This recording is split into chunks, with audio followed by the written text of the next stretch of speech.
Hello, everyone. We have a great presentation for you. Um, we are going to be discussing Clea Koff's book, The Bone Woman, for chapters 7 through 9.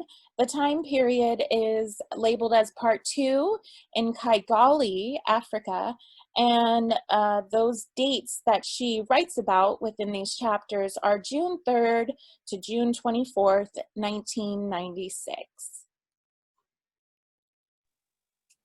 So I have chapter 7, and beginning of the chapter, Clea talks about some observations she's had about her in her hotel room. She noticed that there were some machete slashes and blood on the ceilings. Then she goes on to talk more of the Rwandan genocide, and she brings up how these people had identity cards. And these identity cards classified them into 3 different groups: the Tutsi, Hutu, or the Tua. And she talks about how these people looked, and she described all their physical features. The people who had planned the genocide had sent people to kill anyone who was or married to anyone of Tutsi descent. Clea and her team then go to a garbage courtyard and continue to look for more bodies. She brings up Natarama, which is a memorial but proof of what had happened to these innocent people. After a hard day at the Kigali grave, she reflects on how working there was different from working in Kabuye. She brought up something her team had discussed, which was what she considered to be a mass grave, and they all came together to classify it as more than 3 bodies.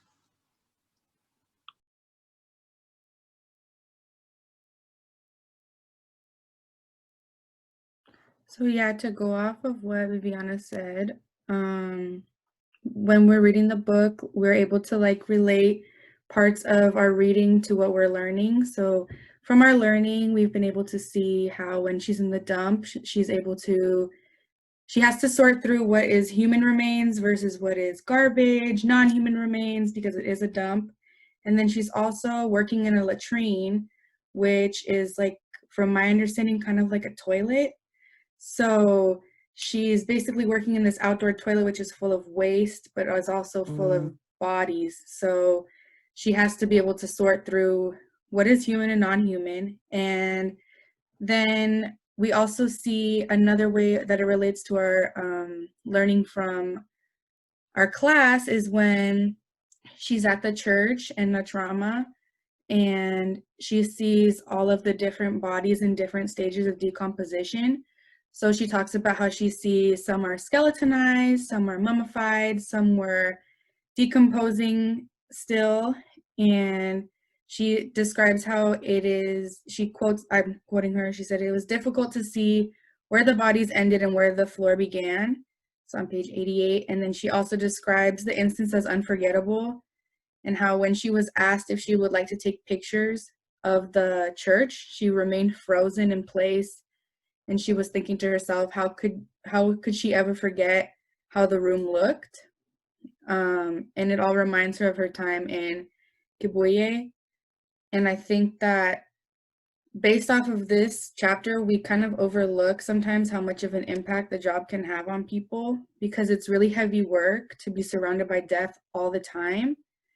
And whether the death is recent or happened a long time ago, it's still a tragedy. So we are also able to see the way that the Rwandan people memorialize the dead, and how it's different to how we do in our like cultures here, and then also how it's different to how the forensic anthropologists would have gone about handling human remains, especially because they were combining all of the remains together, so it would be harder to positively identify a victim.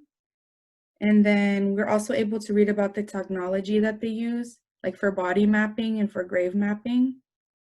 And at the end of the chapter, she talks about how she sees bullet wounds on some of the victims' remains, which causes her to start questioning like what she was seeing here, and how come these people were killed differently than in Kigali. Yeah, for sure. I covered chapter 8, which kind of spanned a bunch of different scenarios and topics. I think the title, The Hospital for the Dead People, was really symbolic. And it has a lot of significance because, especially for the people of the community, they were kind of cautious and didn't really know what was going on with them being there. And giving them a space for these people that was familiar, a hospital, kind of gave them that sense of safety, and it made them realize that they were there to help them instead of harming them. And it helped simplify what they were doing as well. Like the people of Rwanda obviously weren't very familiar with forensic anthropology at all, but by kind of giving them a tour of the place and showing them like, hey, this is just like a hospital for the people that were killed in your community, it made them feel better about the situation and made them understand more of what was going on. Leading into that, early on in chapter 8, representatives of the commune wanted to come in and kind of get a tour of their facility, see what was going on, especially because they had heard about rumors of them coming in and like throwing their bones in the street and disrespecting the people that were killed in the genocide from the Prefret. And so that made them even more worried about their business there. So the team was really great about cleaning everything up for them, showing them everything that they were using on the bodies, kind of just showing them the ropes of like what they really were doing there. And they thought it looked really great. They wanted to come back, which is awesome. Having that support from that large group of people there was really important for them. And although everything looked great from the outside, the team was kind of falling apart on the inside.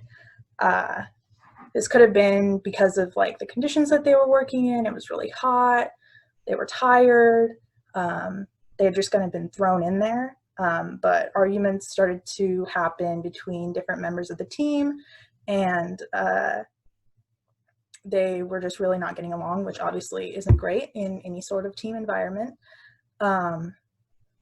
One instance that was written more in depth about in the book was the instance between Dean and Clea.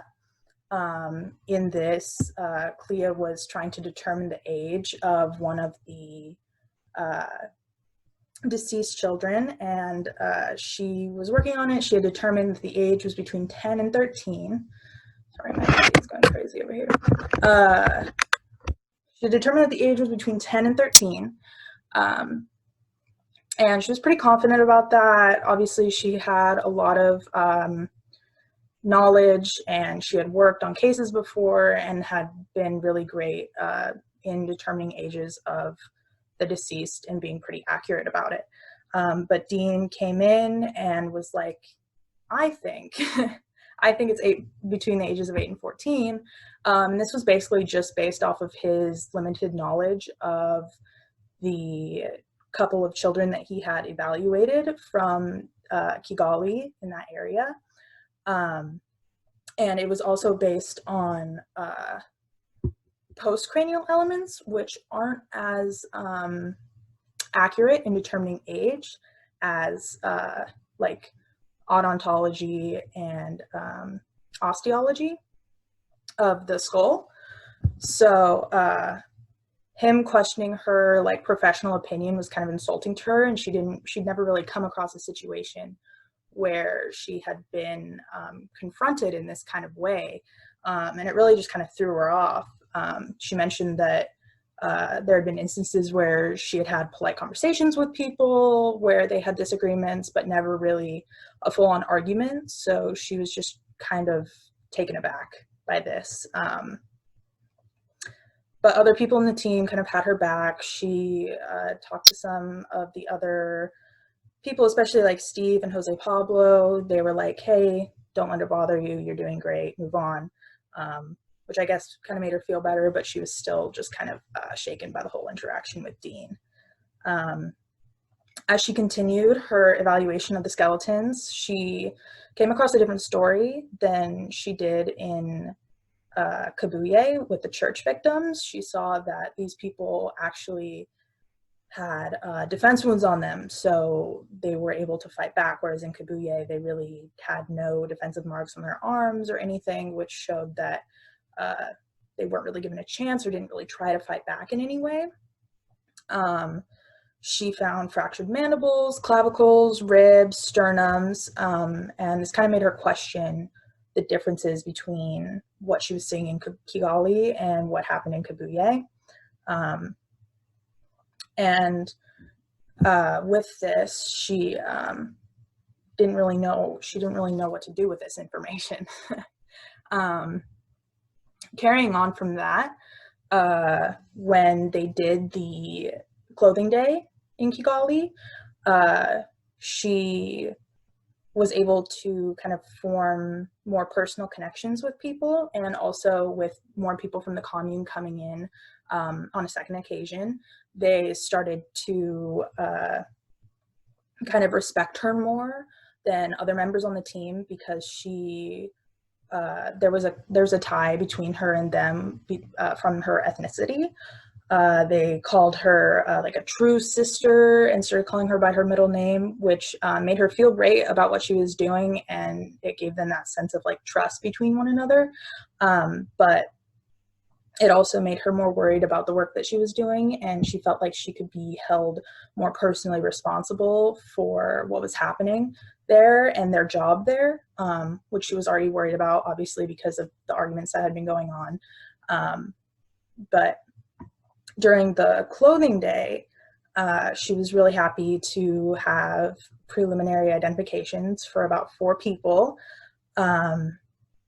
She ended up having to show one of the family members the skull of their loved one, and she tried to do this in like the most humane way possible.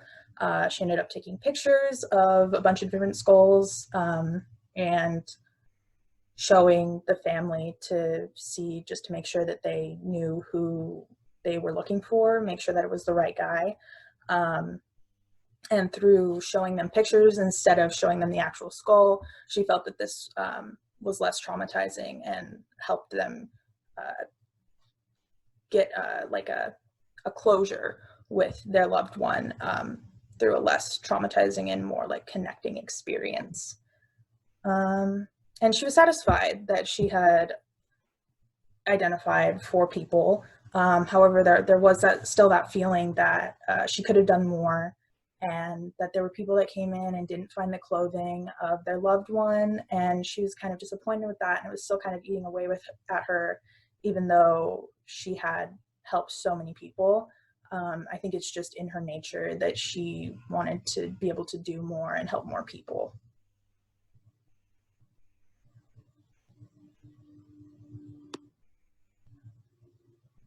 Okay, so hi, I'm Andrea, and I'll be talking about the analysis for Chapter 8, the Hospital for Dead People. So in this chapter, she references a lot of what we learned in Module 2 for osteology and odontology, I hope I'm saying those right, the bones and teeth analysis. Again, this time period is the chapters part 2 in Kigali, June 3rd through June 24th in 1996. And she's back in Rwanda 3.5 months after her first mission. And there are different circumstances for the remains at this site than previous. So this site, there were shallow graves and just a few bodies per grave. Most of them were skeletonized, so that is something that she probably felt more comfortable with, since it's her like specialty is to work with the bones and skeletons. So let's see. She felt a pressure because there was not enough time to complete a true analysis of the skeletal remains. The team members, Bill and Jose Pablo, were traveling to Bosnia within a week, so they followed standard procedures to analyze age, sex, and stature, and cause of death. Again, touching on the disagreement that Clea has with Dean about the age of a child.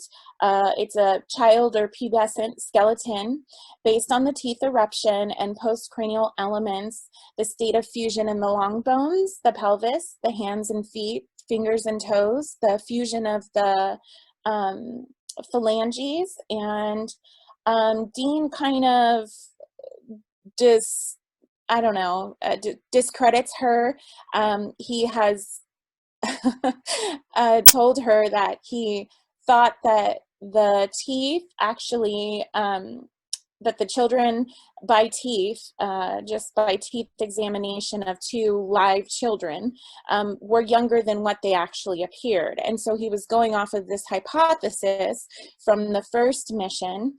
And so Clea really uses the evidence of the bone fusion for the child, or pubescent child, I guess you could say, to age accurately and improve the chances of identification. That's what their mission is. That's what they're here for, is to provide some kind of closure, to be able to identify these remains so that, you know, they can be brought to justice, and that these people are not just thrown away and not remembered. So it's, you know, something that she takes very serious, and Dean seems to kind of just be a little bit obnoxious with her about his hypothesis. So she was agreeing with the upper range that Dean said, which was near 14, but not as low as age 8. And her argument was based, you know, in the bones and not on just a hunch that Dean was having. So the pubic elements they had not fused completely. The dental had fully erupted second molars with canines and premolars, which indicated to her that the body was at least 10 years old. She took into account the postcranial and the fingers and toes, phalanges, as I said, fusing. So this argument disturbs her because she's used to working in a team effort situation where she was trained, she says this multiple times throughout our reading, by a man named Walt Birkby, which had created the Human Identification Lab in Arizona, which she was studying at. And so in that environment, the students double checked each other's work, and there was like a team effort. And so she felt tense about the atmosphere after this argument with Dean, and she discusses it with Jose Pablo. The importance of having people on the project as team players and willing to double check each other's work. Without any personal agenda or personal issues. She makes mention that 4 years after that conversation, Jose Pablo was a tribunal's chief anthropologist, and she was his deputy. So they put that standard into practice 4 years later to make sure that they had smooth missions from there on out. She analyzed one skeleton, a male who had been brutally beaten, as Storm had mentioned. The trauma consisted of a fractured mandible, clavicle, sternum, bilateral rib fractures, both humeri, I hope I'm saying that right, and a fractured right foot. So this is evidence of somebody fighting back. This is evidence of someone being beaten to death, which kind of brings her back to those killings in the church, like Storm mentioned, about the defensive wounds, whereas in the church, there are no defensive wounds or very little. And it was poignant that she had put this in her writing. Had the people been packed in the church so, you know, close together that they weren't able to fight back? Did they just accept death like a sacrament, because they were in the church. So this is a wording to me that kind of stood out on how she felt about those two separate situations. And of course, she feels connected to the community because of her heritage. And like Storm had mentioned, that she felt people might hold her personally accountable because she was a true sister. And she, her middle name was her mother's name, Masindo, I believe. So the second clothing day ran smoother from the previous clothing day at Kabuye. So she learned some important mistakes or some hiccups from the first one.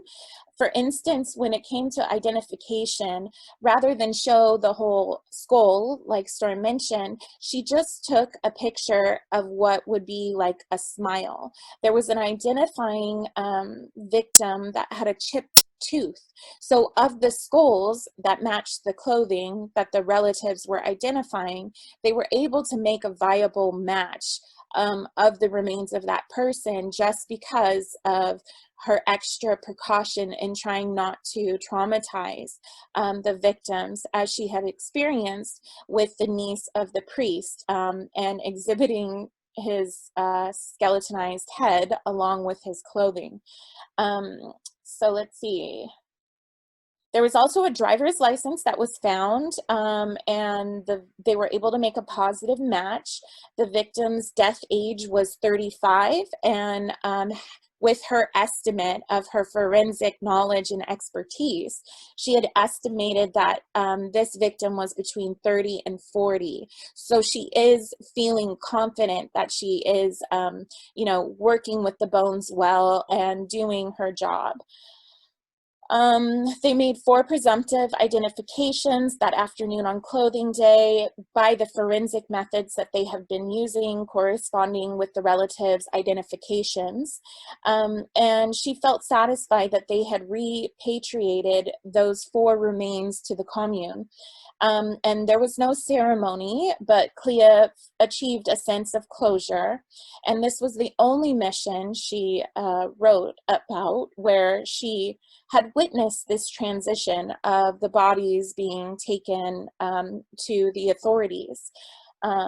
So it gave her a sense of solace for her work in this area.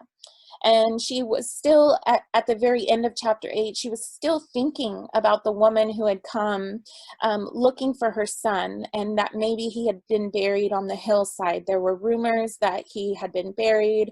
So she was really wanting to help this woman get, you know, her son's remains back to the woman. And when she heard that the woman had left a DNA sample for mitochondrial matching, she was saddened that she couldn't have helped her, you know, find her son. And she describes this again with her wording, which I think is important.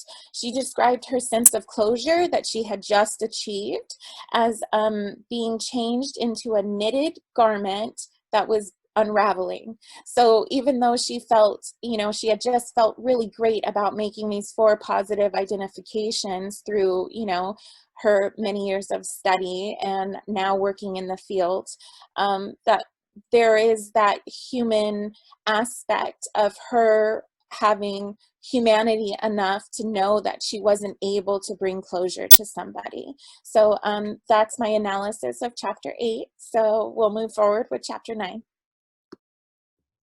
I just want to say that like I really liked how this chapter kind of encapsulated both Clea's journey with her profession as well as the entirety of like the job and what they were doing. I think it was a really important aspect for her to include the fact that when her and Jose Pablo ended up working together eventually in the future, that they implemented the policies that she would have liked to have seen while she was working on these cases, showing that like progress in the field as well as like her own like kind of agenda as a forensic anthropologist is like really cool to see. And that like progression of her character and everything in her job, making a difference really for both the people that she was working with and working for. And I really liked that you mentioned the progress that was made just between the two different visits they had to Rwanda, and having that advancement between showing the niece her deceased loved one's skeleton, and how that went very poorly, to her now growing and learning from those experiences, and figuring out better ways to do things. So as much as this story is about forensic anthropology, I feel like it's really important that she also includes aspects about herself and her own journey in that field, which also shows like the advancement of forensic anthropology as a whole, because she's obviously, as like one of like the first main forensic anthropologists, is making great strides in improving the way that everything is done in forensic anthropology. So let me just chime right back in real quick to what Storm was saying. So on the back of our book, it does say that in 1994, Rwanda was the scene of the first acts of since World War II to be legally defined as genocide. So she is in fact a pioneer in this field. She is on the first mission since World War II. I'm imagining the Holocaust and that as a genocide.